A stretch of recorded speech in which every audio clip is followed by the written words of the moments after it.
Good afternoon, ma'am. Good afternoon, ma'am.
Good afternoon, ma'am. Good afternoon, everyone. Good afternoon, ma'am. Good afternoon, ma'am. Very good afternoon. Okay. So, any doubt in anybody to anybody in the last lecture? Do anybody have any No, questions ma'am. for the notes or for any topic of the unit?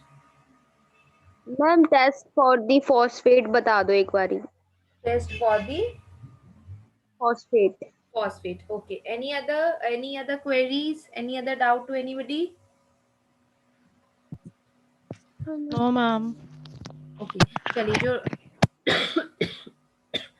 हमने पढ़े थे different जो हमने test पढ़े थे उनमें से one of the test was the test for the phosphates. जो फॉस्फेट का आपका टेस्ट होता है, जो फॉस्फेट आयन बेसिकली होता है, अगर किसी भी चीज के अंदर फॉस्फेट के आयंस प्रेजेंट है and if they react with the ammonium molybdate, ठीक है, आपका दूसरा रिएक्टेंट होगा अमोनियम मॉलिबिडेट.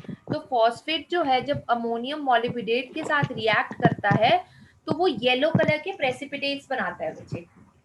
ठीक है, आपका जो सैंपल कलर होगा that is not yellow, that is some other colour. अगर यूरिन सैंपल भी है then also it will be pale yellow colour. But अगर उसके अंदर फॉस्फेट प्रेजेंट है और आपने उस सैंपल के अंदर ऐड कर दिया अमोनियम मॉलिबिडेट, तो आपके येलो कलर के प्रेसिपिटेट्स वहां पर फॉर्म हो जाएंगे.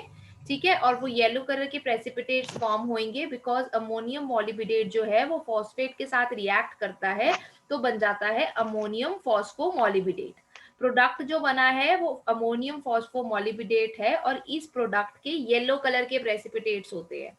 तो अगर यूरिन के अंदर सैंपल में फॉस्फेट आयंस प्रेजेंट नहीं है, if there is no phosphate, और अगर आप रिएक्शन मिक्सचर के अंदर अमोनियम मॉलिबिडेट ऐड कर रहे हैं, then there will be formation of no precipitates. No precipitates, कोई भी कलर चेंज नहीं हुआ, दैट मीन्स दैट आपकी यूरिन के अंदर फॉस्फेट नहीं प्रेजेंट है, which is one of the parameter for the to see the presence of your kidney stone. ठीक है, और अगर येलो प्रेसिपिटेट बनते हैं उसका मतलब कि फॉस्फेट प्रेजेंट है, तो कहीं ना कहीं चांसेस हैं कि पेशेंट को किडनी में स्टोन है. ठीक है जी,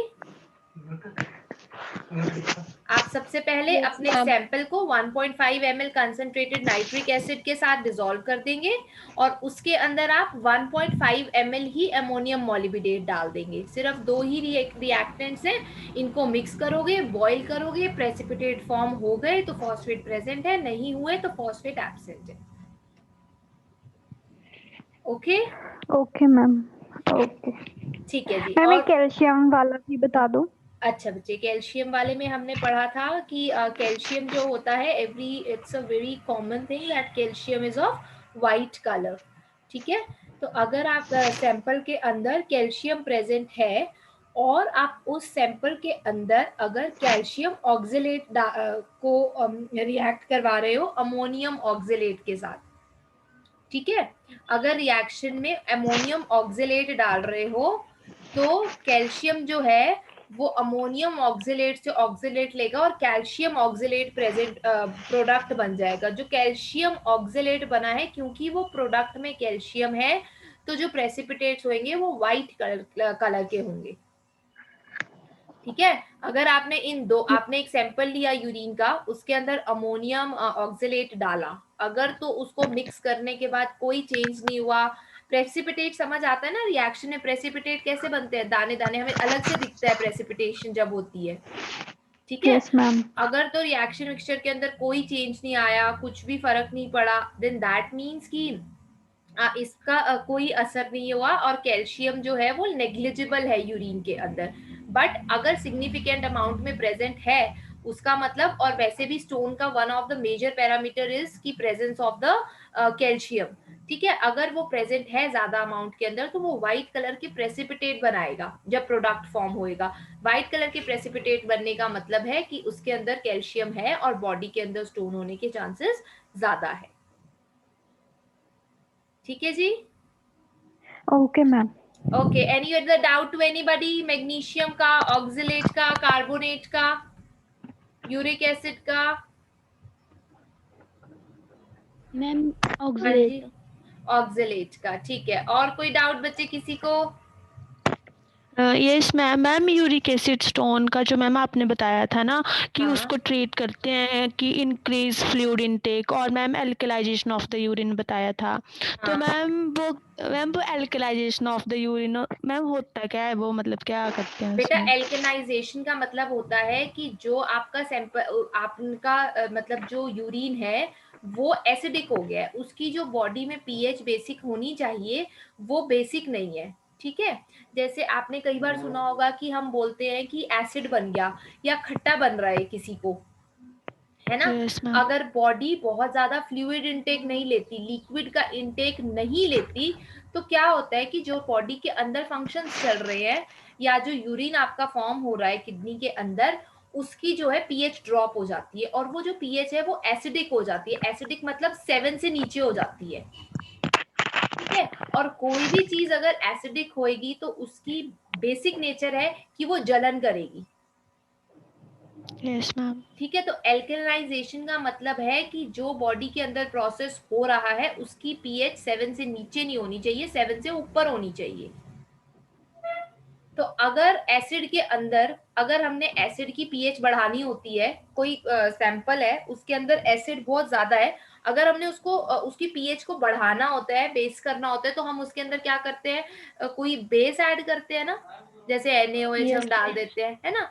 तो इसी तरीके से बॉडी में भी जब बॉडी की को कुछ इनटेक दिया जाएगा, अब वो depending upon the condition of the patient doctor decide करेंगे, या उसका पानी का बहुत ज्यादा इनटेक दिया जाएगा जब उसको, तो उसकी बॉडी में जो वो एसिडिक यूरिन फॉर्म हो रहा है, क्योंकि उसको ऊपर से हमने सैंपल में न्यूट्रल चीज डाल दी या फिर कुछ उसको एल्कलाइन वाला दे दिया, तो वो जो है वो बढ़कर एसिडिक से बेसिक हो जाएगी उसकी पीएच। दैट मीन्स कि एल्कलाइजेशन ऑफ यूरिन हो गया, कि यूरिन की पीएच अब एसिडिक नहीं रही, वो बेसिक हो गई।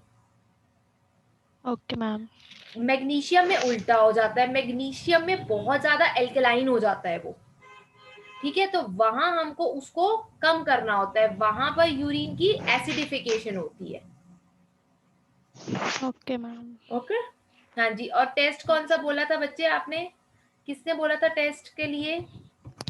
Ma'am oxalate. ऑक्सलेट का।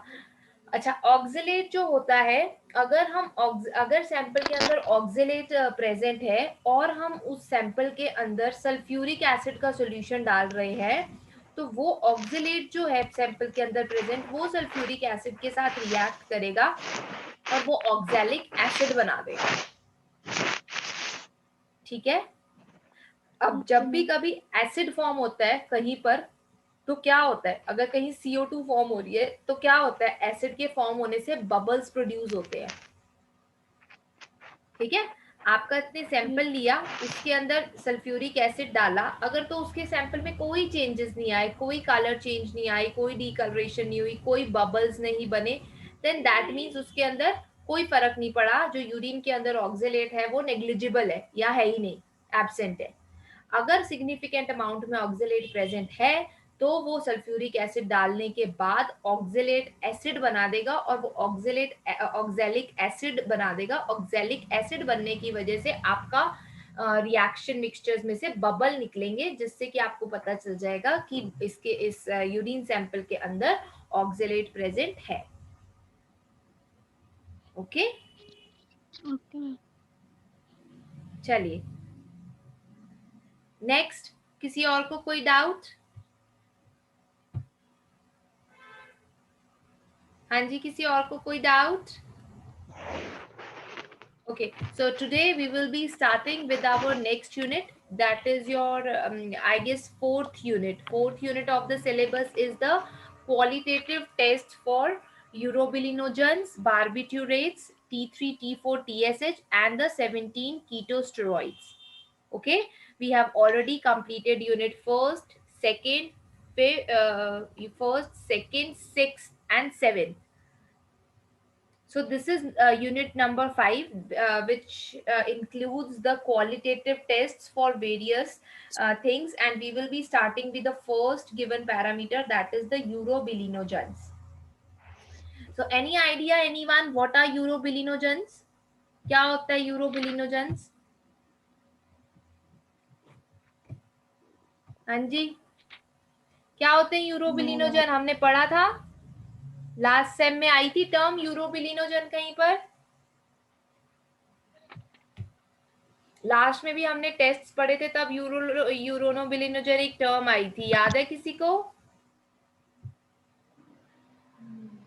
जब बिलिरुबिन की रिडक्शन होती है, लास्ट ईयर आपने बिलिरुबिन का टेस्ट पढ़ा था, ठीक है? जब बिलिरुबिन की रिडक्शन होती है, बिलिरुबिन की रिएक्शन होती है, तो एक प्रोडक्ट फॉर्म होता है जिसको हम बोलते हैं urobilinogen. So urobilinogen is basically a byproduct of the bilirubin reduction. जब बिलिरुबिन रिड्यूस होता है, रिएक्शन में उसकी रिडक्शन होती है, तो एक कलरलेस, बिना किसी कलर का बाय प्रोडक्ट फॉर्म हो जाता है यूरोबिलिनोजन. ठीक है, आपका ये जो यूरोबिलिनोजन प्रोडक्ट होता है, ये इंटेस्टाइन में फॉर्म होता है जब आपके बिलिरुबिन के ऊपर बैक्टीरियल एक्शन होता है.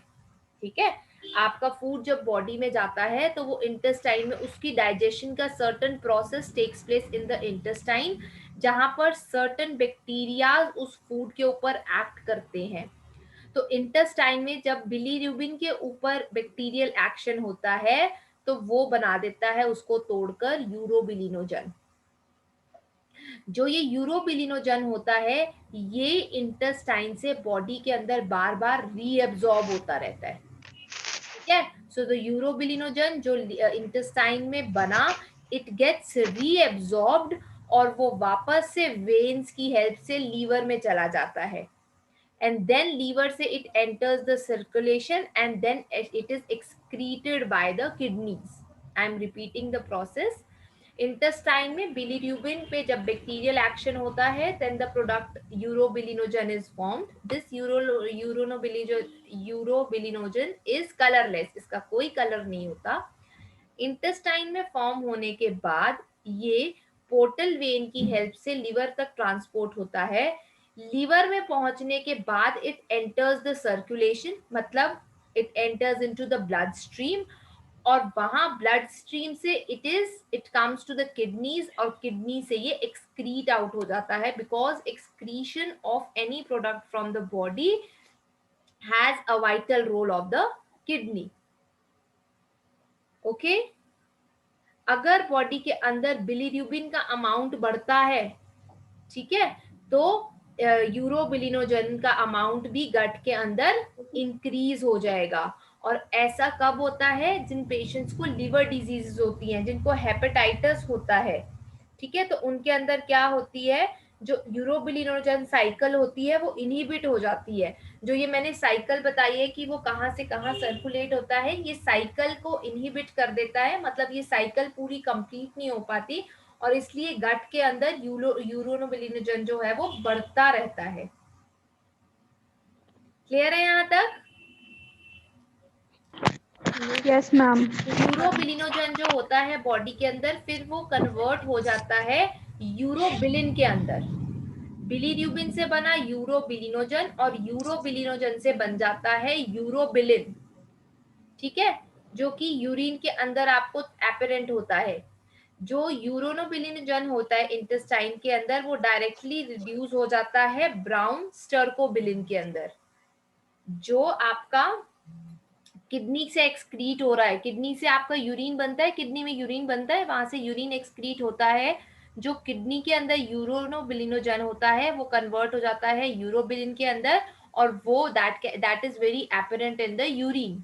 और जो इंटेस्टाइन के अंदर यूरोबिलिनोजन रह जाता है, वो it further get reduced to stercobilin. Intestine वाला बना लेता है स्टर्कोबिलिन। जो ये स्टर्कोबिलिन होता है ये ब्राउन कलर का होता है, और इसकी वजह से फीसेस जो आपकी बॉडी से एक्सक्रीट आउट होती हैं, that is brown in colour because of the colour of the stercobilin. Clear है cycle? Yes, ma'am. This cycle, it constitutes of the enterohepatic urobilinogen cycle, कि यूरोबिलिनोजन कहाँ पर बना, कैसे कैसे उसके क्या क्या प्रोडक्ट्स थे।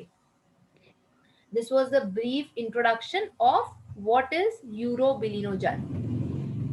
समझ आया थोड़ा सा? Yes, ma'am. ठीक है, तो बेसिकली आपको इंट्रोडक्शन इसलिए पता होनी चाहिए because when you get the this thing question in 10 marks, you have to first of all start up with the introduction. State of ये नहीं शुरू करना होता कि प्रोसीजर है तो प्रोसीजर ही करना है, ठीक है। You have to give the introduction also. तो आप कैसे इसको बता सकते हैं? यूरोबिलिनोजन बेसिकली क्या है? It is the by product of the bilirubin and it is eliminated out of the body through the stool and the urine. ठीक है जी। Although Yes. ये जो आपका यूरोबिलिनोजन होता है, it is normally found in the urine, लेकिन अगर इसका लेवल बढ़ रहा है या कम हो रहा है, that denotes some problem in the liver of the patient. अगर बॉडी के अंदर यूरोबिलिनोजन की वैल्यू, इसकी भी बाकी चीजों की तरह एक नॉर्मल वैल्यू होती है, अगर उस नॉर्मल वैल्यू से अमाउंट ज्यादा या कम हो रहा है, वैल्यू ज्यादा या कम हो रही है, then that means that is a sign of some liver problem. Okay? Yes, ma'am. ये जो यूरोबिलिनोजन है ये कलरलेस पिगमेंट है। बिलिरुबिन को जो है गट बैक्टीरियाज तोड़ते हैं and they form this product. Okay, इसका majority of this compound excrete हो जाता है फीसेस के through out of the body. Small amount जो होता है वो रीएब्जॉर्ब हो जाता है, रीएब्जॉर्ब वाला आपके किडनी में जाता है थ्रू द सर्कुलेशन, किडनी से वो यूरिन के थ्रू बाहर आ जाता है। ठीक है?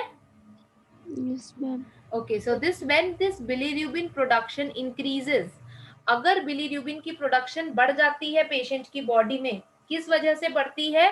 कई बार जो रेड ब्लड सेल्स होते हैं बॉडी में वो डिस्ट्रक्ट हो जाते हैं, या रेड ब्लड सेल्स की हिमोलिसिस हो जाती है, सुना है ना, रप्चर हो जाते हैं, Yes, ma'am. या फिर कोई लीवर डिजीज प्रेजेंट है पेशेंट को, तो उसकी बॉडी के अंदर चांसेस हैं कि बिलिरुबिन का अमाउंट बढ़कर आएगा।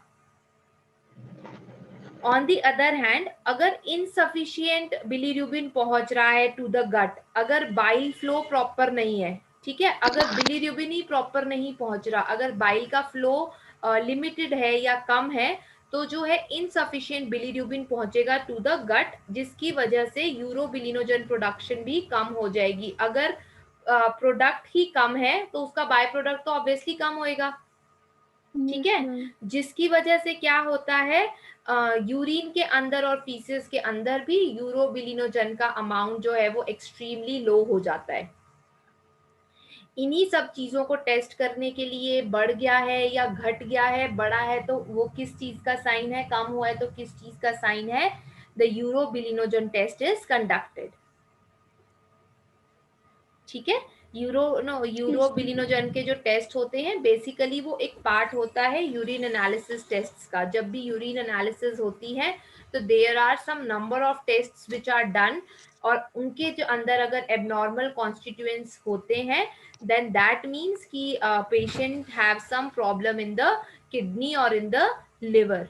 वो डिटेक्ट किया जाता है on the basis of which component is increased और decreased.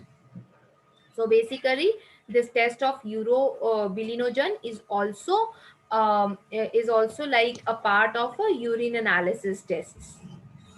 Okay, and the components which are measured in the urine analysis are like protein or ketone bodies or glucose. These things are being tested. Clear है यहाँ तक? Introduction Yes, clear है ma'am. किस लिए की जाती है? जो यूरोबिलिनोजन का नॉर्मल जो होता है value, it is in the very trace amount, वो बहुत कम होता है. The normal value is 0.2 to 1 mg per dl. Okay, 0.2 से कम है. अगर 0.2 mg per dl से भी कम है तो इसका मतलब बॉडी में यूरोबिलिनोजन की प्रोडक्शन कम हो रही है. लो है. यूरो, हाँ, वेरी गुड. इसकी प्रोडक्शन बहुत कम या नेग्लिजिबल हो रही है क्योंकि गट तक बिलीरुबिन जो है वो पूरा नहीं आ रहा है, गट तक बाइल फ्लो प्रॉपर नहीं है. देन दैट मीन्स कि लीवर अपना काम प्रॉपरली नहीं कर रहा है. और अगर 1 mg per dl से हाई है value, then that means increased urobilinogen है. इंक्रीज का मतलब कि वो जो बिलीरुबिन है उसकी रिडक्शन से प्रोडक्ट जितना बॉडी में फॉर्म होना चाहिए उससे ज्यादा फॉर्म हो रहा है. ठीक है. ऑल्दो ये these are like laboratory values, लेकिन as you guys know, according to different laboratories थोड़ी बहुत वैल्यू, कुछ पॉइंट्स की वैल्यू ऊपर नीचे वेरी कर सकती है. ठीक है. तो अगर किसी बुक में ये 0.2 को 0.4 लिखा हुआ है, don't get confuse because the values में very a little bit according to the different laboratories. Yes ma'am. चलिए अब हम आ जाते हैं टॉपिक पर कि अब हमने पढ़ना है इसका एनालिसिस. क्वालिटेटिव एनालिसिस की हम बात कर रहे हैं and we do not have to study about the quantitative analysis in this unit. ठीक है. If we talk about the qualitative analysis, तो इसके लिए जो टेस्ट यूज होता है that is Ehrlich aldehyde test. Ehrlich aldehyde test. Okay. इस reaction के अंदर क्या हो रहा है, जो रिएक्शन मिक्सचर है, ठीक है, इसमें एहरलिच रिएजेंट है एक जो है p dimethyl amino benzaldehyde. I am repeating, आपका रिएजेंट है पी डाइमिथाइल अमाइनो बेंजाएल्डिहाइड. इसको बोला जाता है एहरलिच रिएजेंट. ये जब रिएक्ट करता है यूरोबिलिनोजन के साथ इन द यूरिन, तो it produces a product which is of pink colour. समझ आ गया? मैं आपको रिएक्शन का बेसिक प्रिंसिपल बता रही हूँ कि जो ये एहरलिच रिएजेंट है, एहरलिच रिएजेंट बेसिकली क्या है, इट इज डाइमिथाइल अमाइनो बेंजाएल्डिहाइड. जब ये इसकी रिएक्शन होती है यूरिन के साथ एसिड मीडियम के अंदर, तो ये एक प्रोडक्ट फॉर्म करता है which is pink in colour. जो ऑप्टिमम टेम्परेचर इस रिएक्शन के लिए चाहिए होता है that is from 22 to 26 degree Celsius. And इसके अंदर जो सैंपल होता है इट इज बच्चे please do not speak in between. Guys जिसके पीछे भी आवाज आ रही है kindly change your place.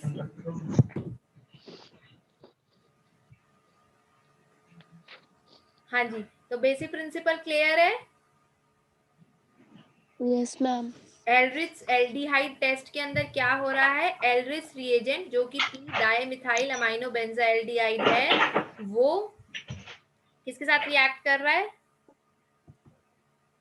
Urobilinogen.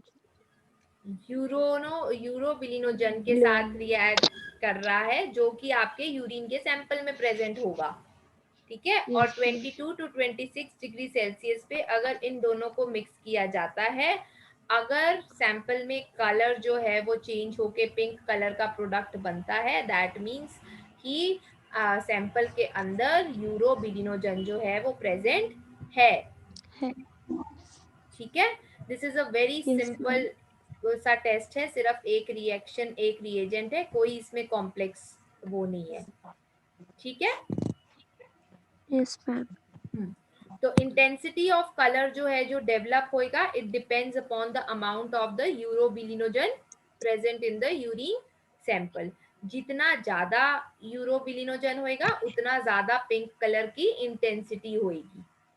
Okay Yes, ma'am. अगर इसके अंदर बिलीरुबिन ज्यादा प्रेजेंट है सैंपल में, तो जो प्रेजेंस ऑफ बिलीरुबिन है वो इंटरफेयर कर जाएगा रिएक्शन के साथ, एंड देयरफॉर अगर ये बिलीरुबिन प्रेजेंट है, बिलीरुबिन तो क्या है, बिलीरुबिन तो मेन प्रोडक्ट है जिससे यूरोबिलिनोजन बना है, ठीक Yes, है। ma'am. लेकिन पेशेंट के सैंपल में अभी भी अगर किसी वजह से यूरोबिलिनोजन के साथ बिलीरुबिन आ गया है, अगर पूरा का पूरा बिलीरुबिन उसकी बॉडी में कन्वर्ट नहीं हुआ और यूरोबिलिनोजन के साथ बिलीरुबिन आ गया है, तो वो आपकी रिएक्शन के रिजल्ट को खराब कर सकता है, इनकरेक्ट रिजल्ट प्रोड्यूस कर सकता है।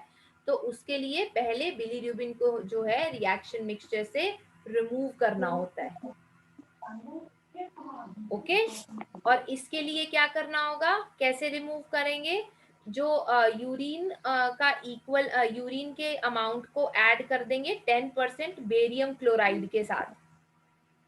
बेरियम क्लोराइड और यूरिन के इक्वल वॉल्यूम को मिक्स करना है। बेरियम क्लोराइड हमने 10% लेना है, उसको मिक्स करेंगे और उसको फिल्टर कर देंगे, ठीक है। और जो आपका फिल्ट्रेट में निकलेगा उसके अंदर कोई बिलीरुबिन नहीं होगा, उसके अंदर सिर्फ यूरोबिलिनोजन होगा, और इस फिल्ट्रेट के साथ आप अपना अगर रिएजेंट को ऐड करेंगे पी डाइमिथाइल अमाइनो बेंजाइल्डिहाइड को, तो ये जो है पिंक कलर का प्रोडक्ट बना देगा। Okay Yes, ma'am. कुछ केसेस में ये एलरिच रिएजेंट की जगह पॉर्फोबिलिनोजन भी लिखा मिल सकता है आपको, ठीक है। सिमिलर रिएक्शन पॉर्फोबिलिनोजन के साथ भी करी जाती है, जहां सैंपल में पॉर्फोबिलिनोजन ऐड कर देते हैं और जो प्रोडक्ट बनता है उसके अंदर जो है आपका पिंक कलर प्रोड्यूस हो जाता है, which shows the presence of the urobilinogen in the reaction mixture. The principle is clear? Yes, Yes, ma'am. ma'am. Should we move on to the procedure? Any doubt to anyone till here? No, ma'am. Okay so diagram show करने के लिए आप first test tube में दिखा सकते हो आपका simple urine plus आपका ये एलरिच एल्डिहाइड रिएजेंट है। नॉर्मल यूरोबिलिनोजन जो है वो बहुत लाइट पिंक कलर का होता है, और जब रिएक्शन हो जाती है तो वो डार्क पिंक कलर विजिबल होता है। Okay Yes, ma'am. इसके प्रोसीजर के लिए टेस्ट ट्यूब के अंदर 5 ml फ्रेश यूरिन सैंपल लिया जाएगा, और उसके अंदर 0.5 ml एलरिच एल्डिहाइड रिएजेंट ऐड कर दिया जाएगा, ठीक है। जो ये एलरिच एल्डिहाइड रिएजेंट है इसके अंदर क्या क्या है, इसके अंदर हाइड्रोक्लोरिक एसिड है 20 ml, डिस्टिल्ड वाटर है 80 ml, और 2 grams para dimethyl amino benzaldehyde present है। क्लियर है?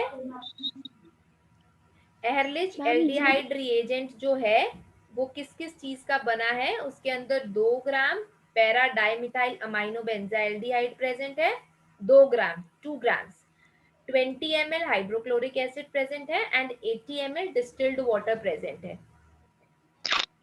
इस एल्डिहाइड रिएजेंट को आपने जब ऐड किया 5 ml फ्रेश यूरिन की टेस्ट ट्यूब के अंदर, we will allow the test tube to stand for at 22 to 26 degrees Celsius, that is the room temperature.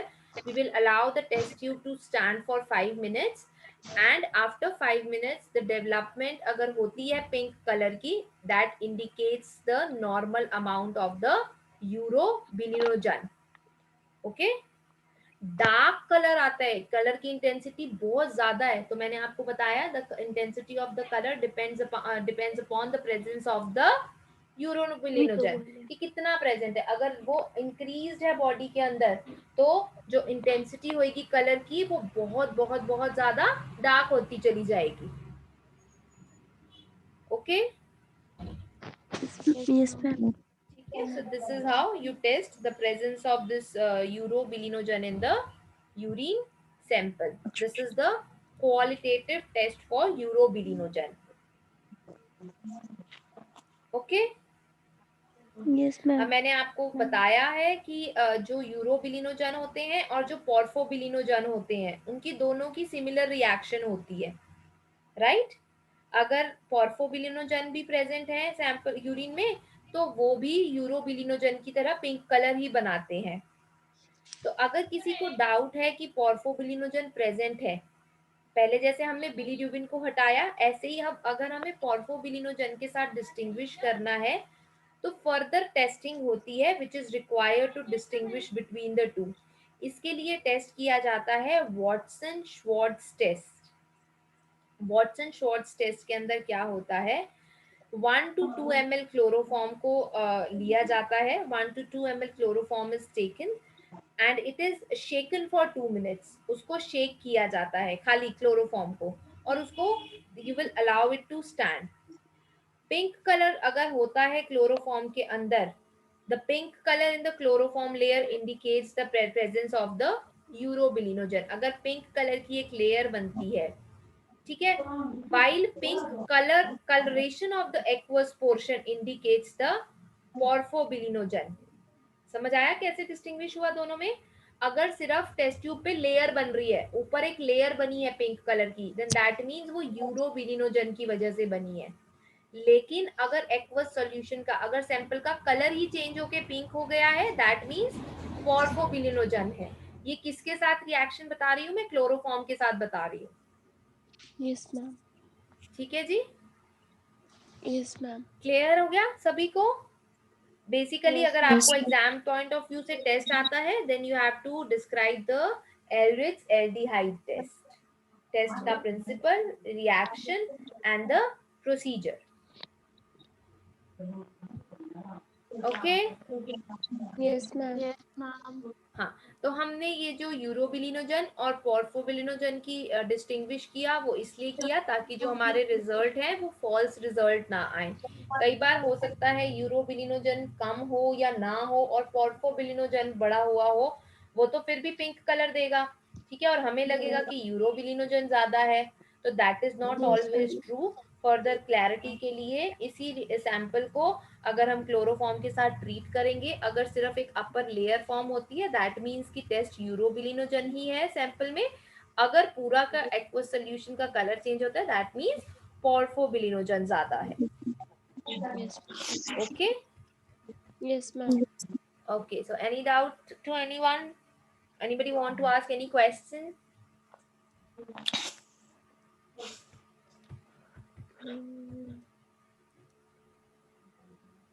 False negative test या फॉल्स नेगेटिव रिएक्शन जो होती है, वो कई बार अगर पेशेंट को यूटीआई भी है साथ में या एंटीबायोटिक थेरेपी वो कोई ले रहे होते हैं, then these conditions may sometimes result into the false negative reaction।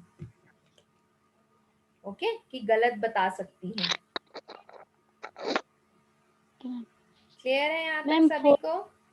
Yes ma'am. हाँ जी, बोलो, क्वेश्चंस बोलो बच्चे। कौन बोल रहा था?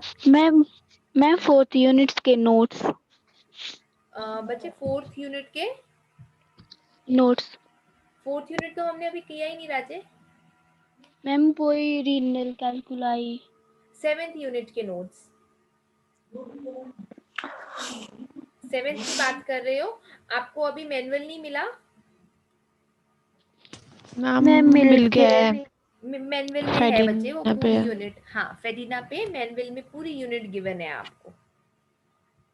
Okay ma'am. ठीक है, अगर आपको कोई डाउट होगा, हाँ जी, तो you can let me know. अपने आप थोड़ा सा सर्च किया करो, ढूंढो, मिल जाएगा। नहीं होगा, फिर भी कोई डाउट होगा, just let me know, I will upload another notes. Okay okay ma'am. इसी टॉपिक है, थोड़ा सा ढूंढोगे आराम से मिल जाएगा। ज्यादा कुछ नहीं पढ़ना है, जो मैंने आपको बताया है इतना ही पता होना चाहिए कि कौन सा टेस्ट है, क्या बेसिक उसका प्रिंसिपल है। ठीक है, प्रिंसिपल से आपको पता चली गया कि हमें क्या क्या चाहिए रिएक्शन को परफॉर्म करने के लिए। So you can tell the principle और इंटरप्रिटेशन का भी कि आपका कैसे पिंक कलर का प्रोडक्ट बनेगा, and then you will tell about the procedure. Procedure भी हमने डिस्कस कर लिया है। Yes ma'am. सबसे पहले आपने यूरिन लेना है, उसको फिल्टर कर लेना है। अगर आपको लगता है कि बिलीरुबिन प्रेजेंट है तो पहले उसको बेरियम क्लोराइड के साथ मिक्स करके फिल्टर कर लो। जो फिल्ट्रेट आएगा उसके अंदर हम अपना एल्ड्रिज एल्डिहाइड रिएजेंट बना देंगे, जो कि बना हुआ है 3 चीज़ों का जो हमने डिस्कस करी है। Then you will allow the test tube to stand for 5 minutes room temperature पे। कोई गर्म नहीं करना, कुछ नहीं करना, ठीक है। और अगर पिंक कलर बन रहा है then that means there is presence of urobilinogen. उसके बाद अगर if you want to further clarify, urobilinogen और पोर्फोबिलिनोजन दोनों ही पिंक कलर बनाते हैं। सो फॉर फर्दर क्लैरिटी कि यूरोबिलिनोजन ही है, हम वॉटसन श्वार्ट्ज टेस्ट करते हैं। इस टेस्ट के अंदर आपके सैंपल को क्लोरोफॉर्म के साथ रिएक्ट करवाया जाता है। The pink colour on the layer indicates the presence of urobilinogen, और अगर एक्वस पोर्शन का कलरेशन पिंक होने लग जाती है that indicates the presence of the porphobilinogen. Porphobilinogen. Okay, Yes, ma'am. Yes. ठीक है। सो यूरोबिलिनोजन जो है they are found in the increased concentration in the hepatic and the pre hepatic jaundice like conditions body में। And अगर बहुत ज्यादा jaundice हुआ है then that means excessive amount of urobilinogen होगा। Okay Yes, ma'am. And if there is increased urobilinogen concentration in the urine, it is an index, it is a sensitive index for some liver dysfunctioning or the hemolytic disorders. If the test for the urobilinogen, if the value of the urobilinogen is increased from the normal values, then that is an indication that the body of the patient have some problem in the functioning of the liver, or there is presence of some hemolytic disorder. ठीक है जी, Yes, ma'am. clear guys? This is the Yes, ma'am. this was like the end of this thing, the test for the urobilinogen. Tomorrow we will study about the barbiturates. Your task is to study what are barbiturates. Okay, ma'am. ठीक है, barbiturates क्या होते हैं आपने वो पढ़ना है, ठीक है। Okay, ma'am. चलिए, any doubt to anyone? No, ma'am. Ma'am. Okay, so that is the end of your class. We'll meet tomorrow at the same time. Okay, ma'am. Thank you, ma'am. Most welcome. Bye bye. Stay safe.